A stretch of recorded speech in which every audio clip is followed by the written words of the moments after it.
ప్రజలకు చంద్రబాబు పొడిచిన వెన్నుపోట్లను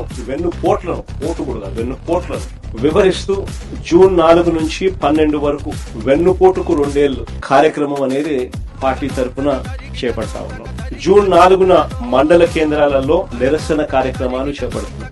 ఇది అయిపోయిన తర్వాత జూన్ 8, జూన్ 9వ తారీఖున ఏదో ఒక రోజు ఎమ్మెల్యేలను వీలును బట్టి కాన్స్టిట్యున్సీ హెడ్ క్వార్టర్స్ లో, నియోజకవర్గ హెడ్ క్వార్టర్స్ లో వెన్నుపోటుకు 2 ఏళ్ల కార్యక్రమం కింద టౌన్ హాల్ సదస్సులు, అంటే టౌన్ హాల్ లో యువకులు, రైతులు, మహిళలు వీళ్ళందరి సమక్షంలో ఈ 2 ఏళ్ల చంద్రబాబు వెన్నుపోటుకు 2 ఏళ్ల ఈ పుస్తకం చూపించి, ఈ పుస్తకంలో ఉన్న అంశాల మీద ప్రతి ఒక్కరితో కూడా డిస్కషన్ చేస్తూ చంద్రబాబు నాయుడు గారి 2 ఏళ్ల పాలన మీద ఒక చర్చనీయాంశం జరిగేట్టుగా టౌన్ హాల్స్ లో పార్టిసిపేషన్ జరుగుతుంది.